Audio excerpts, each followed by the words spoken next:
So,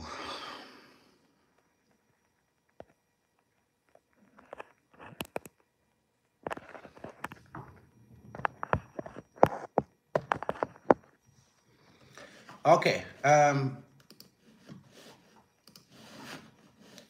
me confirm this.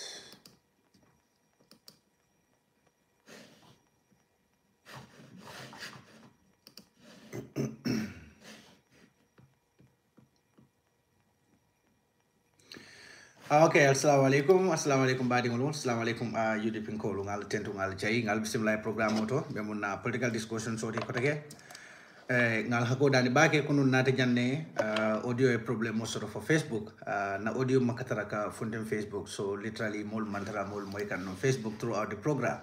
So nata na Facebook o tale ngata kuntu ibe moy kan platform dol mento then continue the program wala woto alialo nyame rek mfamata programme la bakele, so wonanta na nyina di ku do la man na meno keno pour ka programme ni keno ay bete ali kuno but kal ko dani rek nga hakada no nying safe page to le pour kal ko dani wala bawo programme fana men ka dia wala mo ni mol ka mo yikam fo mol be mo yikam bari al programme share atul min yalla kal be jibero la bi mo na pa tuleti kana ka diamu jamfala la kuoto fali nyamen rek nde as far as I'm concerned ñunu ning Adama Barrow be mo kilimolati so nga Adama Barrow treat nyame be treat la wala nyama mo le men na ku kambala fay kono dron ko lamo men yalon ko ikay malla Adama Barrow la bari se ku fasa men tambita Adama Barrow jikola wala ya ku nying aya bala fa wara kono mo jama be fong tinyala silo nyen kande bake ko bi aliyaje nyamen saying ito anta munela wala mo kadina tiyolu ka nyatli na dino lonala na dino la alfa la ke kumandi to sifa bela aliyaje kay be menke kan saite bari alanga dum kacha kono sa na pati wala alfa konto menke ta his excellency na like na president mo lo ya usiro no kunda dabo anengala entire party executive be ke be konton ke be tentu ke be jay ka UDP dingo be kontong diaspora ka Gambia ka be kontong itola aning al kontong la ka na banko fana ka duay fo ala sia so kayra ba ala nga dunna ka cha kon na ka cha nga men fo ye wala mo pour kana ka mo jabi me yalom jam fala la kuntiyo mu atalati Talib Ahmed Bensouda me ye afango ko mande non ko UDP dingo le mati bari ngalon ne ko amanke UDP dintino hani folodo Talib nata UDP kono kukle ndam malekan wala mo nyenti aba fongo tutula semboto nyamen ay patio la taram blolu aya tinya ning aman succeed ay patio ta aya fara fulati bari na ala tentu bake be salla alama ba tentu la sinya saba kon damanke molu kono men yalo yela hada mediyani la fora ya fay ka kufasa me yalon ko amanken to nyati itol fongal yalon ko amanken to nyati par han wo iba fasa kan ku kan dalilo me yalon ko itol damale yalon ini ala ntolu ka ala tentu bake wati ni wolinta sa ala tentu ko ndamanke nyin kalabante yakono ndamanke molu kono men yalon ko nyin faniya nyin iya fasa faniya kabrin adadi wati folo karafo bi belori na kaje ko Gambia di ngolo karandi la nyamen faniya nyin na ko nyito woto wati ni wolenta wala sabu nga ala tentu baake nyin kam mala ko faniya nyin dana manke ji andunda de kala kono ni ala sonda alingata nyulla kalabante yakono ay kuma jamale fo ay kalabante ya jamale fo la interview anin kera fati menke bari be na wolto domandi par follow lafta aliya damenti jibe kabring nyin kalabante abe commencé la wato mena kabring ngadunda kan 2022 pour ay fundinang ay diamu ngadunda kan ay fundinang ay diamu dinde woliye wallanto nyin ke bala dindina moliye men yalo ko la miro la ko nyinto ay diamu ye pour ye nendiro nyi ya stop a fundita nan ako atemang interest UDP like leadership la mbeje a fundita nan ko teke ning alpha ba apply la nta apply la mbeje aya apply atamalon non ko alpha aya apply le mbeje ko teke say munaketa ako alpha le kate fonting pour ka foko ni alpha ba apply la ta apply la malum fal ba understand kan ba membe ke kan jam atul men yalon kal beta libno kan malum fo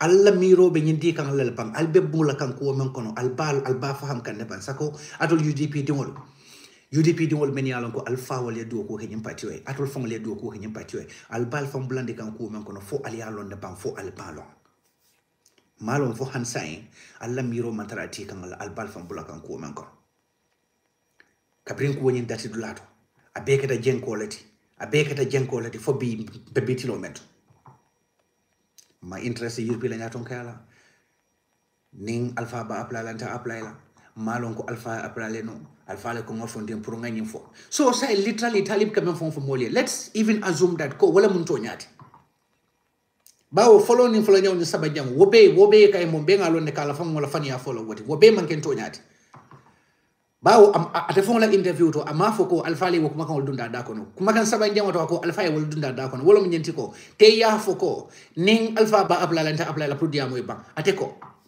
goto talib mu bul kono molati talibu mu chafu sise walati hanni ayata non ko wala mu to nyati wota te mu chafu sise walati mo me yalon ko ala miro amukata nala mo lel ba ko mako nga fale nyamen and we have predicted this to you people. That Talib is somebody may alonko is a remote control tool may alonko molle ba control kang kafaiko this is what you are going to do, this is what you are going to say in this particular time, this particular moment, and he still thinks that he is a leader. He still thinks that he can do this job. But the Talib la fania fobe damento la fraka damento fo wala munyentiko ka foko alfale ka teko teta nyimfo banta ni ya fo dron dia mobe banda ntol ngalo ne ko manke to nyadi because Talib wouldn't have done that for anybody because ninja try from bella. Remember kabrin 2021 these people were cooking this kuno ngafo na program oto la remember Facebook atol mamoy kabrin 2022 these people were cooking this iba hekan nyala nyame yalonko ifongol yalon ne ko mol ngalo ne be menkeka Aliakalam Talaka bring the first nationwide tour I mentioned in 2022, bring Paito Ablala, the Amonian Theatre. Since that time, Molialo ne member caring. Alibe Wokomoso on social media. But since that time, Molialo ne member caring. Since that time, we knew what was happening. But we were trying to take things easy. Kajiko, as a ken wilani mira furi ngomembe sondomol kononante alabina bondili konole. But clearly, that was never going to happen. Wala sabo kabrin tata nyato do maningi. We realized that Talib ningalamolo, they were never going to stop what they are doing. They were going to continue undermining the party and in particular leadership for their selfish interest, for the interest of one person, Walam Talib. Now, some of the executive members, many alonko, they were elected into UDP executive positions, were also being compromised by Talib, enticing them and showing them things many alonko. Ordinarily, it only a miracle they wouldn't have gotten those ill will wealth by themselves. And this is what happened. That is why I couldn't have a program in 2022. There was a time what more we were trying to select the National Assembly members. Now, along that process, when we were trying to choose people, we were, brainstorming to see who is going to be the best candidate in each of our constituencies. We choose best candidates for our National Assembly. Now, it was during this discussion that I had this private conversation with 𝒂𝒂𝒏. This was in 2022. The position that 𝒂𝒂𝒏 in Banjul South, I may hold. Then, within ourselves, we wanted only 𝒂𝒂𝒏 to stand for that position, to challenge 𝒂𝒂𝒏. We wanted only 𝒂𝒂𝒏 to go in for that position. In fact, this was a time only 𝒂𝒂𝒏 did not even know ko mul belafri ne puru ailo nyimpalaso nyento. So we just were having that discussion among ourselves. 𝒂𝒂𝒏 called me in 2022. 𝒂𝒂𝒏 called. I remember when you were nyentiko. Alpha, alinga feeling.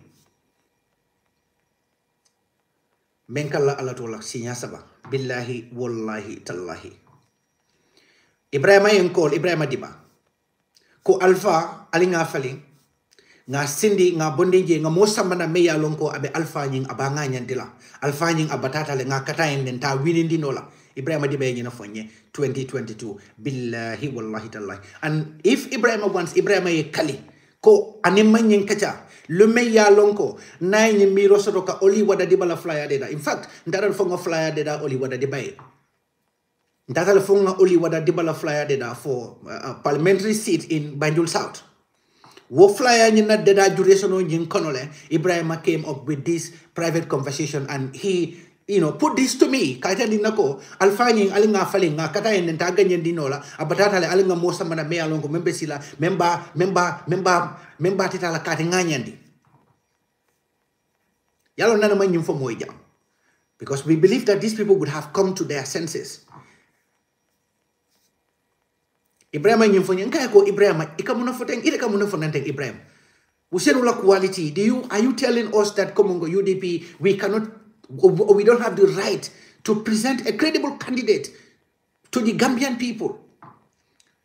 One of the most important roles UDP have mentioned, Nimbitala presidential elections.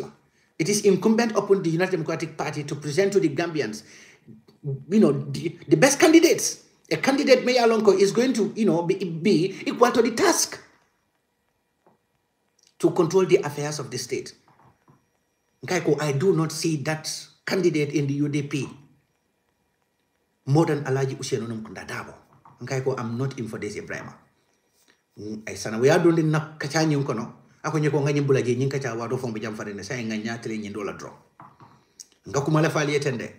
Ibrahima diba wole nyimfonye 2022. Wotumo nyi yaya meten sanya wol meni alonko kunu nga kay na palasol seni. Wotumo mbaji be kan kombo. Ate yaya meten sanya fongola anata nyim palasol nyame ay be kom daya. Albalo nale membe kere. Jam fami te nyunu kono la. So this is what Ibrahima diba said. Ibrahima nyina fonye 2022 ngai ko Ibrahima ntana nyen ko nyen kono ay sana we adunda ko na ko nyeko nganyen ko blaje nganyatlen be nyim do man na folo nim pareda nyen ko bina kachala kukal. Ibrahima knew from that very spot ko I was never going to be compromised. I was never going to dance with any person's tune. I was never going to compromise the interest of the United Democratic Party for any party. So they started picking on people. Many alonko they knew that they are naive.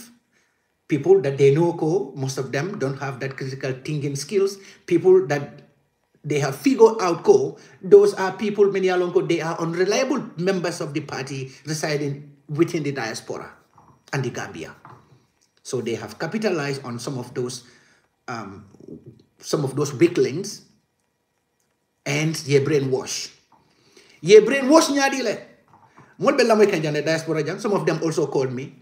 Kan what time that time even Ibrahima Diba call Mumeke. I spoke with some people, many along, they told me these things. Ko dabo yellow ye kabo dabe come nafo. Dabo fonle Talib promise nyena. But ali Talib la diamo mo la kerfado. Talib anala kalabante ya nyawnyara ninyam. Ngalongo Talib is going to go so low below Adama Barrow. Mark this word, write down on your notebooks and then pack it aside. You're going to thank me later. Talib is going to be worse than Adama Barrow. And in his politics, he's going to go far too low than Adama Barrow. And the alaman dema, alama ale Gambia tankala, ning Gambia manganye 2026 because ning UDP manganye then Gambia bela lusta. These people, they are going to join Adama Barrow. They are going to join Adama Barrow movement. I can tell you that they're going to form coalition or they're going to do everything possible just for them to fit within the circles of command. Adama Barrow Masakundakono. Now they're also going to be like Sabali, Dr. Cesias, people Beni Along Kamel Castigate now all along. Well, Asabung, I felt so sad and so emotional when I heard people like Sekou Marong, people like Sekou Bajaju. When I saw those people preaching peace, preaching morality, preaching consistency to people like Ibrahima Diba, Yaya Sanyang, and the others. Because remember, when Ibrahima, Adama Barrow Ibrahima came back to the UDP, Ibrahima, sent a lot of very good messages to people like Sun Tuture and the others, many alonko. They abandoned Alaji Usiano for Adama Barrow. He sent them very good messages, telling them how, betrayers they are, telling them how, ill-hearted people those people are. Ibrahima, does that. He did that. So, kabiring ate UDP jamfa wala sabo, me kukil na male niyo kuyaje at the side. Kung nga fali nga, you'll be able to UDP. They all mean nothing. In fact, they are all nothing to me personally. Ibrahima Diba la kuwa wala in concern. because ngalon na Ibrahima I do ko kenyim party and Ibrahima deserves every credit in the United Democratic Party.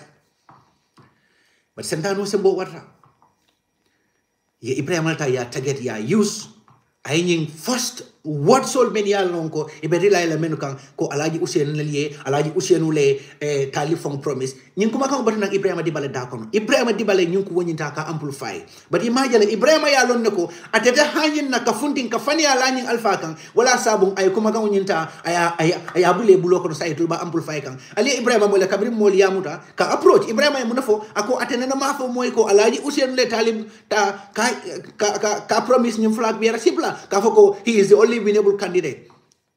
Ibrahima ya kamoja nyinna kama fo al audio ta aliyo mo jere 3 weeks ago but alaji be niko makamo ate wala ta aya din nyindol la nyindol yeta yo le fo kan ini wo ko wulta nyola.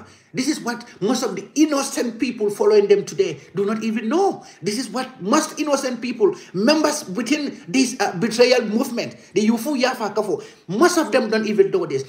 But sadly, na Melbe diaspora, those people, they know ko, this is the Jamfa Ibe Menkeka. This is the Kumakang Ilaftake dem Menka.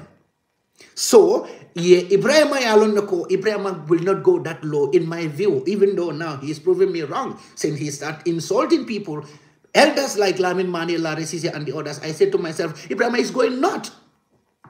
Ibrahima has never been known of politics of insult in the Gambian political ajibe. He can criticize Kumol Jamfa, but Katafaka Molu Neng, Alfal Neng, Ibrahima is going not. I made and the Wolomo, Ibesilo Menkan, Woloman can Tonya tea, Atakala no Tonya tea. Alfontina, Ibrahim Sierra Talib Tilangamra, Sanyamu from Sile Desan. If the go Meran me along Kisra Sanyamu from Konoke, doing a cave from Alfali, Katra one Nenkan say. Wakamata the Wolomo Ibefilo Locon. Well, as I was Sibo, Hanasi Vado Beje, Ajau Mado Beje, Econi Yaje, Mading Ilatara and Siloning, a Falimulunke Bank, Alaka Sign or Tandi Loke, Besilo Menkan Nifata Corasekeno, it a Ganela de Lakira. So, my interest in Fiancola, my interest in leadership la, Ning Alfaya apply to apply la, Malongo Alfaya apply le, Alpha Congo funding Itanium for. Sayajale, if a Fonticane boldly now to show us Comonco, they are real betrayers and their true colors have been revealed to every single Gambian. Well, as Abun Sangi Bajalako, they will go very, very, very, very low side. They will go very, very low. So 2022, Ibrahima Dibale for. So adult can understand that these people, you need a preconceived mindset. Your preconceived mindset let develop your build, and they all agreed, come on God, this is what they are going to go by, you know, do or die. With or without UDP. In fact, since 2022, with or without UDP, they are going to go solo. This is what they are going to do. This has always been their plan. Well, as it has never been a surprise to some of us. Then not a surprise that this is what these people do. Because in the preconceived mindset, they have planned this and they intended to fulfill at all cost. Sadly for some people, because being their relatives or their direct family will benefit marketing project la Menketa, Latikunda or KMC in general, miracle that was a favor bestowed on them by Talib. Ima lonko ita fonga na mo menjo la muso kana mo menjo wana mu kodo nyi yewo bitiko lo ali wolela so predle ko ila muso wallanto ila badingol wallanto puru ila wulu nyol ye benefit wo bitiko la woma la damn right let that was never any good gesture TV&MEDIA la. That was your right as a resident of KMC. But yajele, if people have this low level of thinking and understanding on basic matters, this is how it can use Nyamen to manipulate them. So, because of Talib agenda nyimfasa, we are going to, allocate market for you people within the KMC. Allah batimulu for alfangol lombang aliya wafirol kije. So, literally, if you can menjo, ikaw namo nyine use against you, and also kela brain nyinta ka frustrate ta ibulo kono ke confusion dala. Ikana mojo ila namu kodo ye marseo lo wotola wo marseo nying ite man reaction ban pour yo marseo nyin taba yata so kaitan dilako is because of nyim marseo mba dile la because of ila loyalty to Talib, because of ila kano to Talib, so the marseo nyin tala mba dile telale ifon kana mo benjo. So this is how dirty politics Talib Ahmed Bensouda yala entire mfonko belo menka dulakili namale en kam fala kuoto dulakili en kam fa back. Talib, Talib has no better understanding in basic daily things. Coalition only endorsement or this do not even differentiate these two. Ini molia coalition ola keba. Wallanto ye endorse laba. Nyemma nyun fawlu bondino nyokana. That is how immature politician Talib is. Talib ko ala second time ani jumali coalition okay.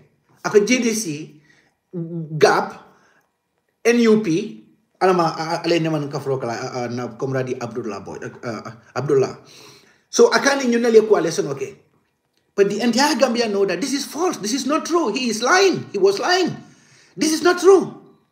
The only thing that JDC did, GAP did, and the other political parties did, is that they endorse UDP like candidates. They do not endorse Talib Bensouda. The endorsement came because they wanted to, empower UDP political party. So at that time, any candidate UDP and those political parties were going to endorse that candidate because they see that it is an opportunity puruka ruling party nying ke bali puruka wo mayoral seat nyinta kasodo, because everybody understood in the Gambia at that time how important wo mayoral seat nyimbe adambaro baloko na nyame. Ni ayatana nungo, those people really formed a coalition with Talib. Talib is very immature in politics. He's going to learn in a very, very difficult way in the Gambian politics. Ni ayatana nungo, they formed a coalition with Talib. Look, you're going to see the party leaders of these various parties that he mentioned in the campaign trials, in the campaign scenes, campaign ground. Just as Alaji Usenu Numkundadabo did, UDP executives did, Agiam Seka, Ajisuga Inaka, Agiam Ndao Yabo, Alaji S. Dabos, Falan Sonkos. You have seen all these people in the campaign ground. KMC campaigning rigorously for Talib Bensouda to be re-elected into office. So Talib has no idea. He lacks the basic understanding in Gambian politics. But he's also intentionally deceiving Gambian people. Abe fania folk and Gambia dimoli. Sako many years long will be working no can drunk without will lose the direction or will miracle the gay. It any molbe coalition of form la nyadile. Any wole kula, it any wole coalition of form. Walla wo coalition on kabita na koi winter. Hani mo killing ke mata walla particular party nyinkono. Can you even ask yourself about that? I mean, alwo jibi alfa mulfe. It any GDC coalition of form. It's a quite an GDC coalition of form. GDC quite a winter. Ye la from Golsoto. Ye mol choose many alonko. They are nobody from the society. Ye will summon a ye will Palazzo Yinta, ya dealer, ye will nominate. Ye nyakasimol many alonko any will coalition. Okay. Then one from where I attend the locomotive, you would jump for it. Handing Ayatran control. That was never a coalition. That was an endorsement. Kafokonga Karifasa. Kafuna pati di muleko ali nyindo fasa ba on tol manta lo la nyinjoy moto menu benta ko ma mel latantela al kato fa nyindoy. That is endorsement. But this betrayer want to deceive Gambians. He formed no coalition. UDP Indoma coalition formed the mayoral election we received endorsement from different political parties. But that is not the same as coalition building. So he was lying to the Gambians. Kafamolieko is because of the coalition at the winter. That is how ungrateful, indecent he is. Kabinanga Kanala first time, literally nobody knew him. Moma long, just UDP the power, he was able to win. We campaigned for him. We did everything for him. At the second time, the same thing. But akanyim be for menka mawolo munyenti. Ako alpha wol fata party o menkono. Solo Sunday wol fata party o menkono. Nogo enjay wolo. Wo party o nying. Wote mo winin la no Gambia. Nala interview 2023. Altalia jibe. Abe Facebook, abe YouTube. Altalia jibe. Akumaka on men foje. Nala interview na mensoto. Nala last interview na mensoto. One-on-one. Altalia foje. Akumaka on men foje. Atalia la moy akuma ko man faje invi nalaw interview ke ka wato menna ngalon ne ko nyimbete yal movement bebe ke kan ngalon ne ko be nyin ko sifal tol we know it very well comme ko ibe nyin sifal tol nalaw interview nyin korosi. That is why I was trying to be very, very careful Ma allow la même for la platform wonyinto.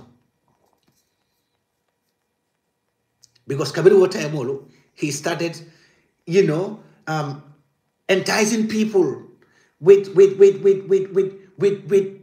things many alonko ise mari la hakilo nyinda ka fali. Since that time that was happening. So Talib Mankwali Sononing endorsement of Bonding Nyoto. Or intentionally, he was deceiving Gambian voters. He was being ungrateful to the UDP voters. He was being ungrateful to the party. Party Ome Yalonko Wale Ateke Atemu Menti B. Talib Balanta Amambala. Hani men fon yakano ni momo balanta nyena ite mari then I don't know ite mari be morality nying iba plate la nyadile. Eko janni ka koronto man ngol ko eko janni ka koronto ka foko mbarande mu kadlati wala mbarande mu kadlati e ke batu no folo ibare muso ay wala ndo ibare muso ay ke waso do folo ha e ke batu le fo ibare muso ay ke waso do folo sina foko mbarande mo to be nyinati ngako mawdo fana mo yala interview kono understand wote ni ko ya back ngalon ko Talib is very very frustrated. He's very desperate, frustrated, desperated. Now he's ready to deceive, to lie, to defy all the odds. Benyalonko. Majority in politics demands, and Ning Tonya, Hadamadiala Foreya Yemen demand. He's trying to defy all those odds. But he's going to meet us here. He's going to meet us here. We are ready to challenge every single misinformation me along Kabebola Talib Bulo kono anala camp.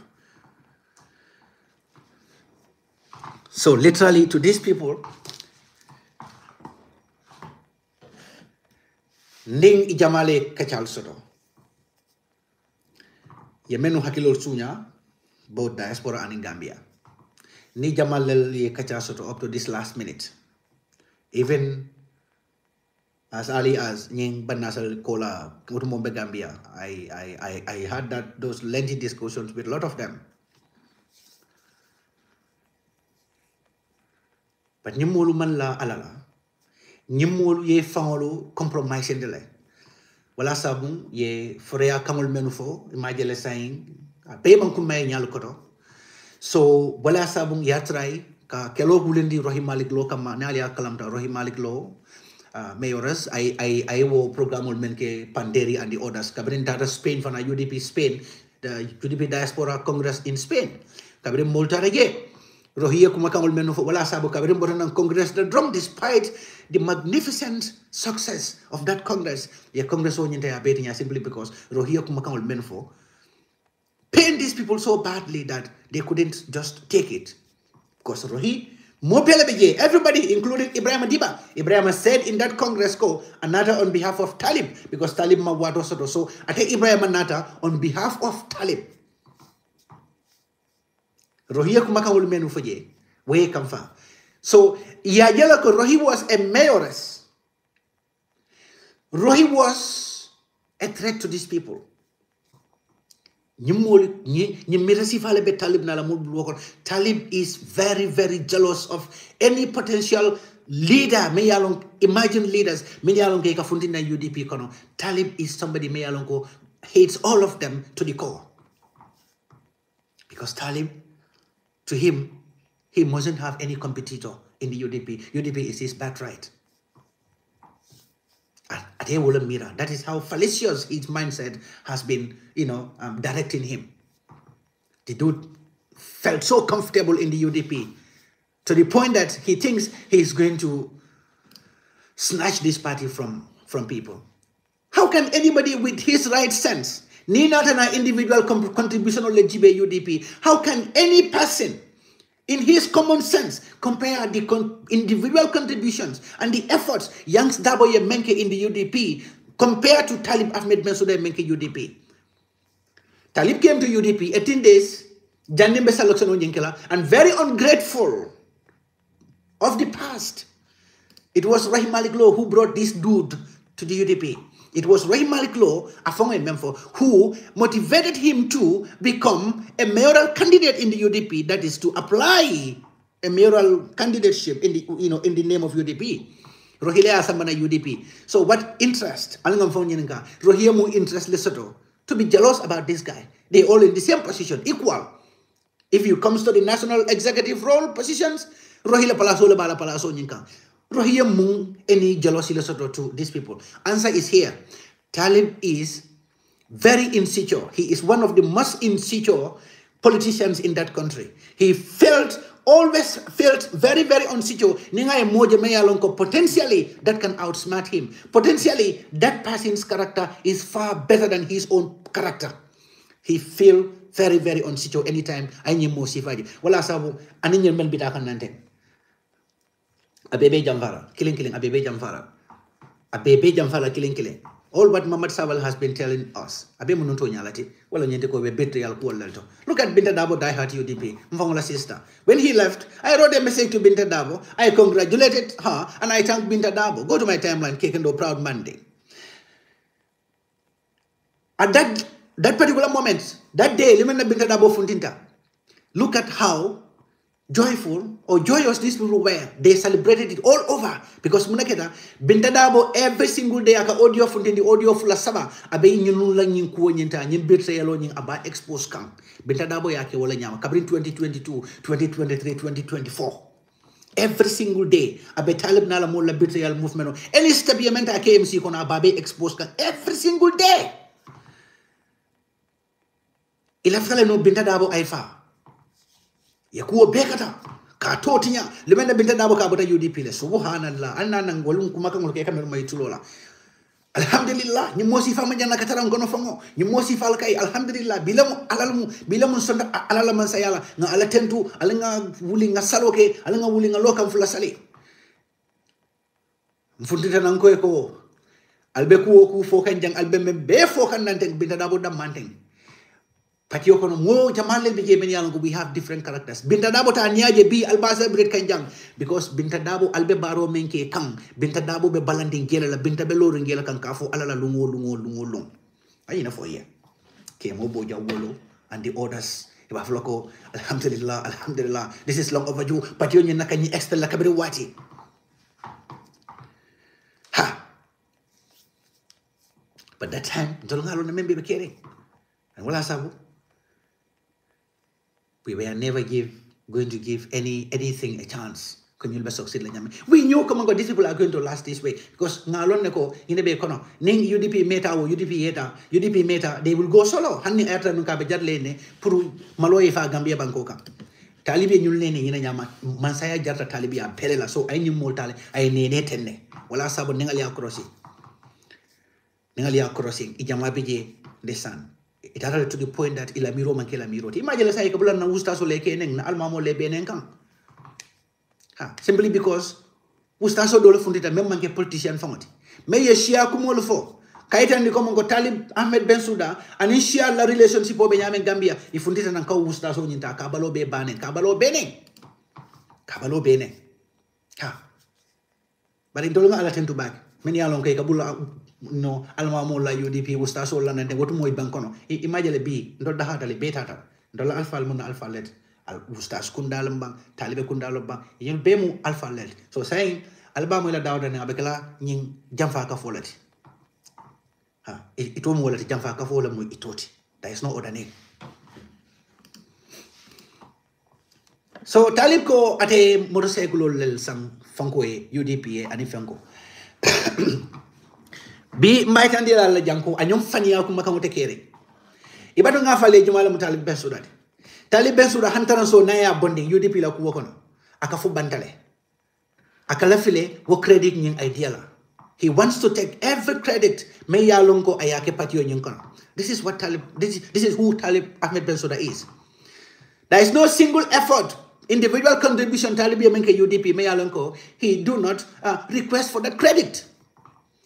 And one example, to even believe a UDP mayor will request such a demand from another UDP mayor, all geared towards because Imari left a individual constituency la develop. Ila wombali talk so many along inatano.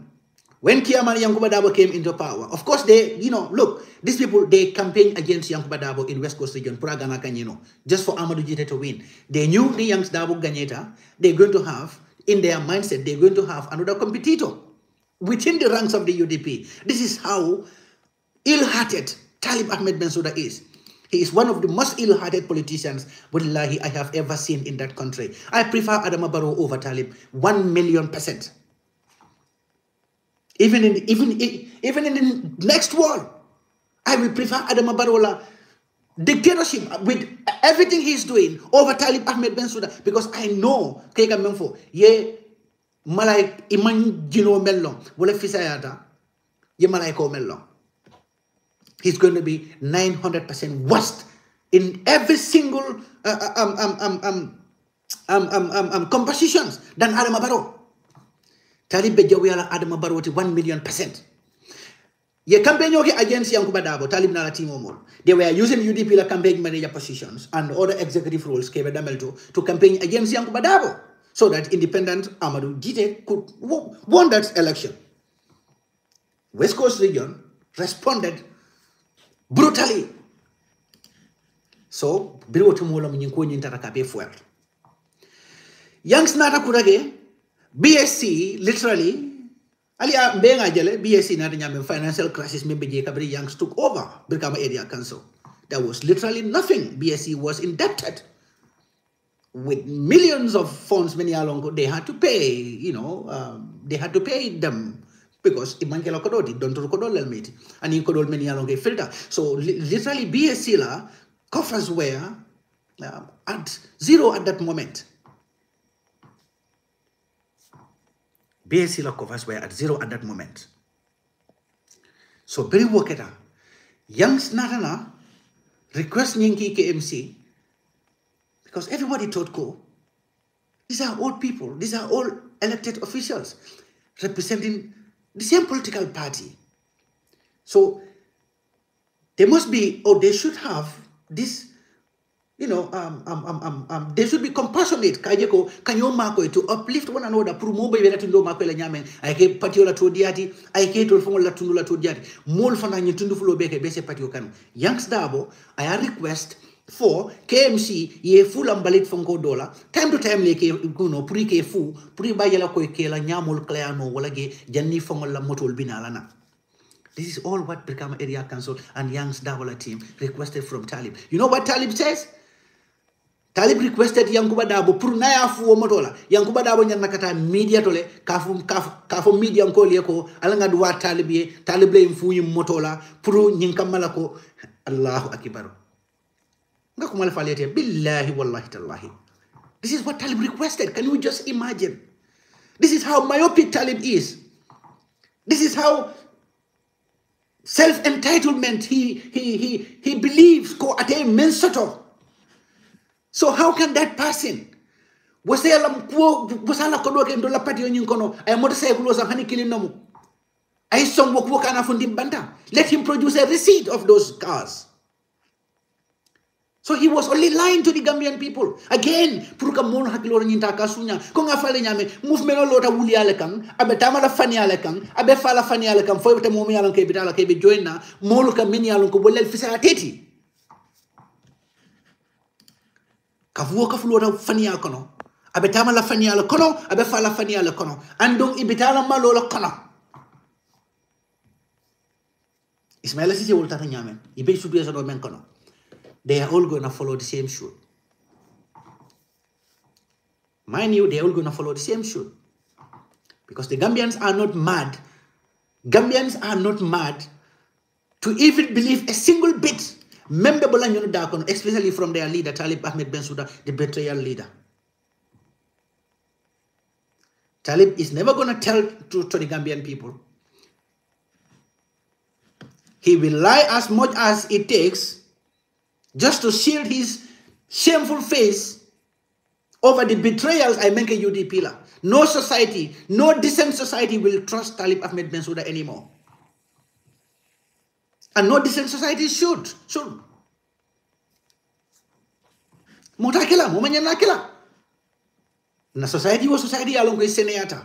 dina mollel mati alfallel mati tonya mollel mati hani fonni ke kundato motel ala no nyinna talib mu jamfantu mo ka jiko bayi ay UDP jamfate nyamenten ni UDP saboni nan tiakalo kono ka sambana politiko la kuwoto ka sambana ka ke meyoti rohi malik lo meya bulo muta nan ka sambana ka tan di UDP la bi ay wala ka jawoti ka tan bi mobela woni yankuba dabo munamo daliloti ate aje ko ate amiran nun nyen UDP mem mate la fa kewoti wol fana mum molleti men ya lonko wol fana sekino woppati o nyen nyaton ko tele talib tanolan dinken doti but yankuba dabo Gambia ya like ma like mobe yalo no ko yankuba den talib wol bel ko samni banko be nyame dina tana Gambia la koto kata koto pati yoko no la bambanko la koto la to mobe yalo ko yankuba wol be kelola ayeta ya sacrifice ki like bamba mas and the others for 22 years for 20 years these people is sacrificed that la dimbali be bantala me bawol ge me fawol ge jamabe ge fawol fate koma is sacrificed just because they were fighting to see that democracy is restored in the Gambia and dictatorship got ended. Talib besiring abakoto afama mbala business ola atebe sirin Gambia ba fama la business o control gang he kept quiet like maningol kamonof bi wasina wo dasato kabirin ndole keloke wole kelo menge wena wo bala wo baraka kili wonyen abo manifest kan Gambia wo baraka woni yeteta ay balo jani foy kawo ke jawoti. So let's go back ngana nyina ni jomotol Talib ko yanks da boy fundim banda ayafoko na fu motol la KMC la motol de KMC la moto de ama fay fongo de ko ninge fu moto la iba fala ko KMC ko lem fu de hani de kay ko ninge fu ñu moto la pour ye alla ñamol fitela watini wati be kala kata radio la pour ka fu molye ko Talib Bensouda lem fu ñu moto la woto ala nga du wa Talib ye but kabe wote amo yankuba dabo is 9 million % smarter than these people. Don't even know Yanks. Billahi wallahi ta'ala, these people, they don't know Yanks. They don't know the person they are dealing with. Wala sabo ni momo ka Yanks ma mo ka Yanks la kelo kay fanga Yanks dabo koroke mo kakal wala kelo kay ni amera nun ko inya matale. You know that you can talk yamre be safaro wala kenola, or you know you smart. Ali bula fela cool ke push Yanks dabo dam makan. He's going to take them like 300 of them at once, one bullet. 300 of the betrayers abebetala with one shot. Ha. Because Yanks understand the struggle, he understand life, he understand decency, he understand how society works, he understand how institutions operate, he understand the human mindset. And these people, look at these people, just look at the caliber of people they are. Look at them. They are nobody. They are nobody. So wala sabu Yanks kay nibo malante kande. Wala sabu when I saw MC Jam, kafuko Mome yalon ko itebe the second time you know fola ima wo sort of follow ke fo ni Talib Ahmed Bensouda compare iba don follow ni la second time sort of follow ko fo ko itebe Yanks la ba Yanks et dangula mome yalon ka muka to fo safeno mome yalon ko hania ko mandi amuka to fo safeno wo be Yanks o dangum wala sa ngay ko doke ngay hani be mo be dangkunna kay bar mome yalon ko hani be gama area council la saji ko do men katara dandawon lagi wala fisi adod. Don't even respond to those people, just leave them who they are.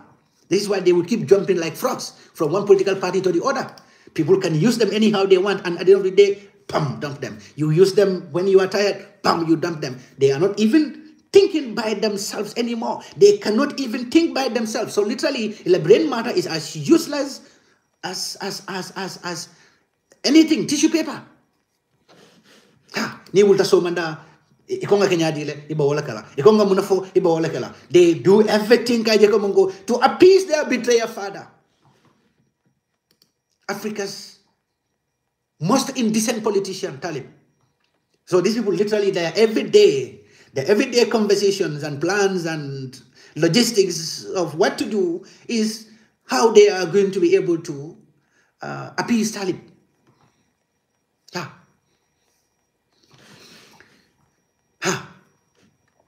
So what I will tell you ko yagele Talib mo selfish receive any menti kafoko Yanks dabo ite nide ofu motola wanyana kata to the media kafo molio ko bolla ko Yanks dabo ya for media ko Talib weta media ay Talib tend to ajay because Talib le afu moto nyina all wotumo be abe menko wala mo aba fangola naming spread la nyadi le across even West Coast and what I am Yanks la na wato Dani Yanks ka win ka refa yo fongola wotumo I'm more in West Coast beni alonko what better like Yanks dabo ta ka undermine because Talib never wanted Yanks dabo to win that become area council election. He wanted UDP to lose that at last selfish interest Kamala and the massacre relevant mayority or chairmanity Brikama area, how to call it, within the UDP. Because since that time, they had these plans.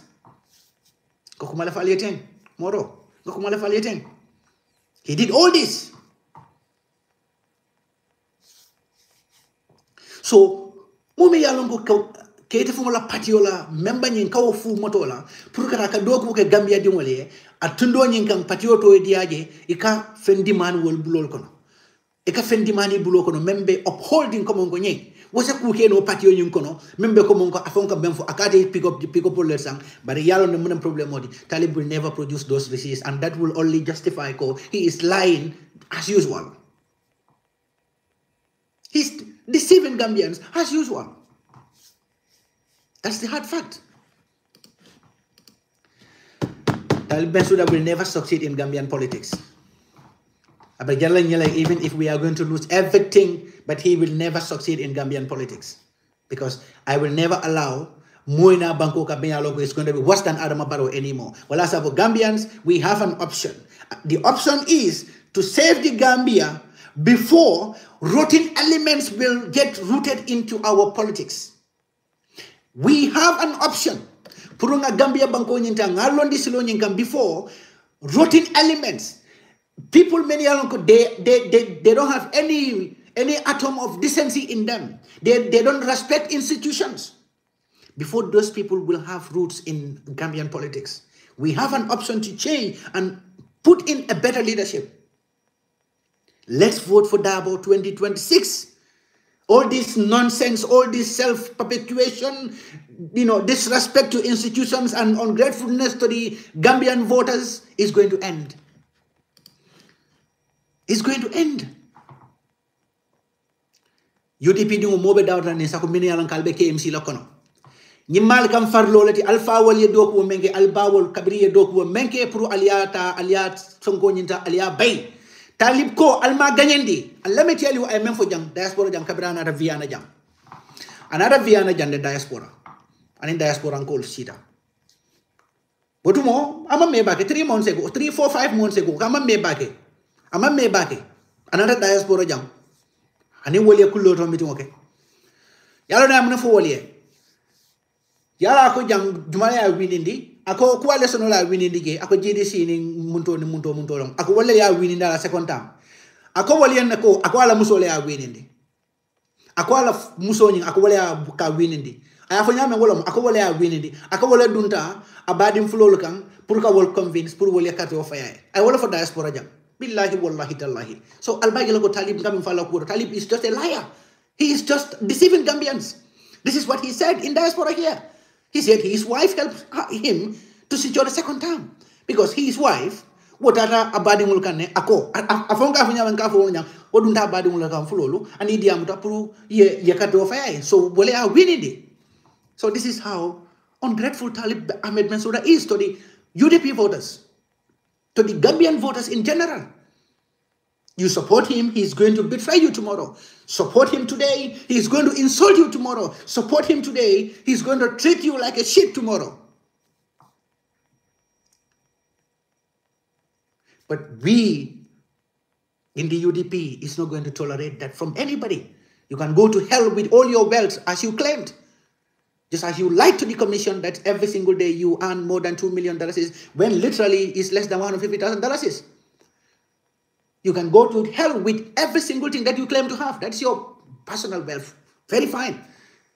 But that is not going to compromise us, our birthright, no detailer. Who are you? So if 𝒂𝒄𝒄𝒏 is going to make you agitated, it's going to cost you to lie, it's going to cost you to go ballistics, go ahead. But Gambians will never embrace Talib la political movement because you know what?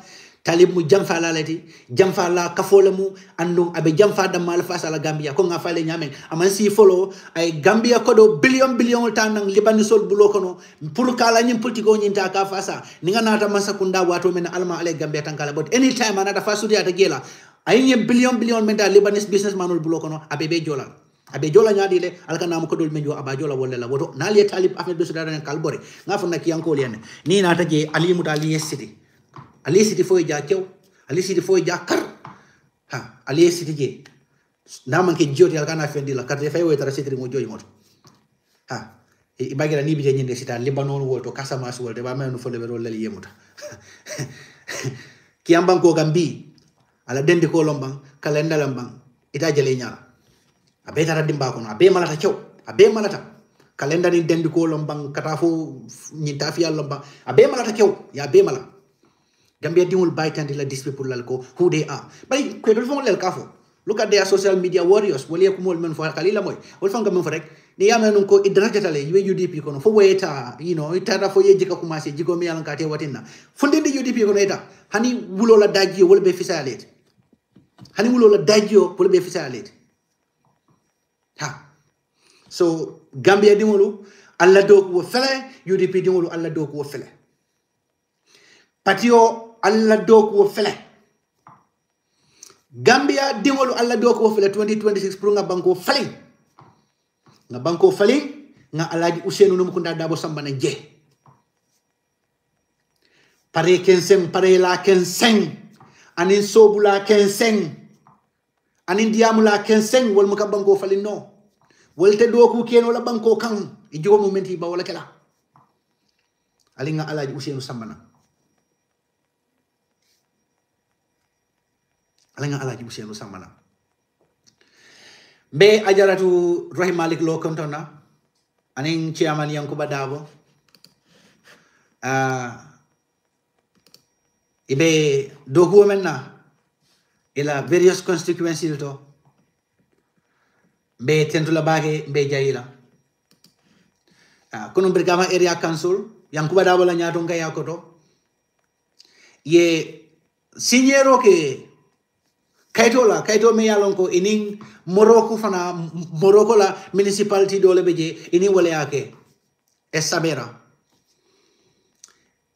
ilawo agreement no nyin kono e bajala ko sainse bulo du nyoko no pour ya do ko ke nyin signero nyi ini Morocco fana na area council me yake Brikama area council ye signero kele Banjul fana bankera BACT is it BCC? Yeah, BCC, Banjul City Council.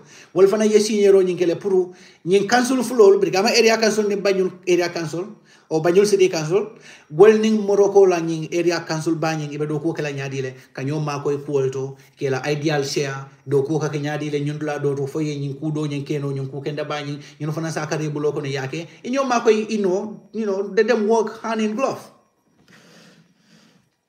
So wala mukuwati me yalonko be nyin chairman baflol be tentula be jayila ajara do Rahim Malik Lo baraka bake ngalone dalilo me asabung ye kom dalilo me asabung ike ki puri yeneng ike ki puri ya gambenul jutundi la bi you have been vindicated. When Yanks Dabo went to Pamodu Bojana radio and intentionally said what he said, Ali Amenun Komongo, that was a mistake. That was an intention because we knew because this is what Talib was doing. And it was time, Kajeko Munko, to split that beans so that the entire fracas will end it. Walungo, Yanks Bada was African wrong. Ali Ajale at a Talib, that coward, that betrayer, at another Facebook timeline auto, we are now coming to an end. 4 seconds I had tutu. But at we had that screenshot. Kafoko sayang futa dan dula kana boy konole ikai ko atudu kana atudu perkat ayatudu. That is how cowardice he is. He is a coward. Jote wala mati ite safaro ke ikawo tudunya. Come on, can you think of it? He's not thinking by himself. Don't blame Talib. Alkana Talib blame Talib ma fanso mirosoto ndemu ka blame baki. I just see him as a loser. Talib ma fanso mirosoto ama fanso mirosoto ama fanso mirosoto hanbi naka be salo kala ni mo kay ko kana sal kate salla mol ba ko ma wala pullel mala miroti ben na broda ko mandila bada mala ko mandila ñu be ko no ñi yufu yafal be kew ñi yufu ni yafal be falfata France. I just want to call Ibrahima Diba Ibrahima murun nang ifas wokono mol ka mistake kol kala ye mistake bakatan katam la ke ha bari hani bi ni nata bi hanni bile mu munun tanang be yam fale me yam fale abe banna sonda mo kono ni ajen kay Ibrahima ko mandato la Ibrahima la wulu cewala mo UDP afa suwala mo UDP la min tambo diba Ibrahima fa suwala mo UDP andung aya bele deserve nyem patio nyen kono wala sabung akam dime mbakele ni nga mira Ibrahima la ko wala moli na mo furu ngol yana ya Ibrahima deceive sentano ya dala kan Ibrahima tata ya dundi ku baro ko me yalon ko amanke Ibrahima jikoti sa fele Ibrahima kan ndro fa gepol jiko kono Ibrahima nyinka metandi wala mo ngomburun nay fa su kono come back home Ibrahima we are going to love you today than even before ala baraka bake mbe programme o nyimba da jande nga fala nyam this is part 2 minala part 3 la minala part 4 la sama minala la part 3 monde minala part 4 ning ameda ha kalabante yala kay la nyaton ko ñi dol men be social media ni ñi dol don't even respond to those people wal kay mom fafu ha ye balene ye falene ye mun kanele kan ibawol be kala but no you don't respond to those people ha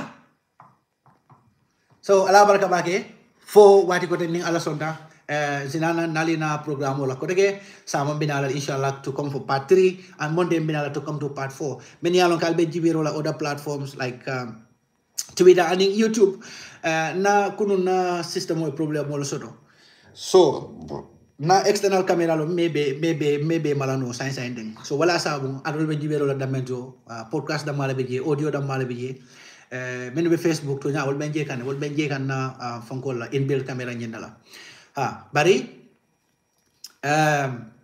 mba fix la le janni sama programme woni ala sonta mba fix la le atol fundamental on kalbe jibero la other platforms different from Facebook albe jalale on video ni ala sonta pro alfana na jibero nyinka dia al block no back ala baraka bake ngal betentu ngal be jayi Abdou UDP Demba baraka bake tata Hawa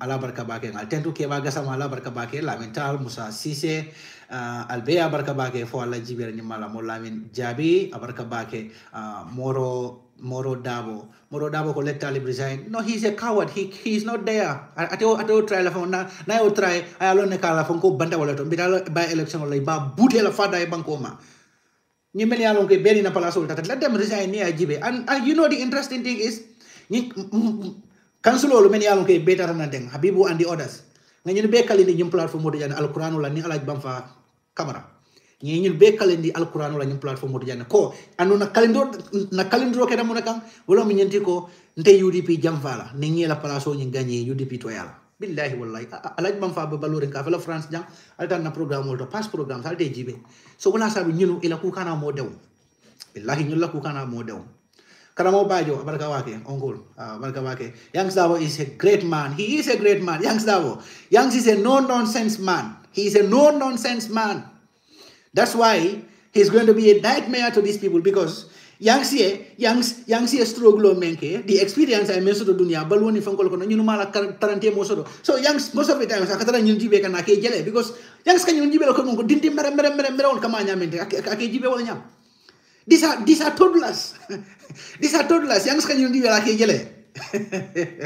Anyway, ala baraka bake Ibrahima Dabo baraka bake 𝒂𝒄𝒏𝒏 kadisa na Sweden ko baraka bake kadi ngal tendu bake ngal jai jela fadera ala baraka bake mbato le je kan masimo nyum fongo bala to the other platforms ngal kontong lamin fofana greetings lamin Karamo sila baraka bake Momo baraka bake Momo so na camera dol mantra wokan wala sabung I come that way yeah so baraka bake Lamin Ture at least put a background picture on your life okay so I'll be doing that baraka bake Lamin for that suggestion keba kante baraka bake keba ala baraka bake so ngal betentu ngal bejay for watikoteng Aisha binta Haruna Haidara Ako, were you in Nusrat before the Faces family, my brother?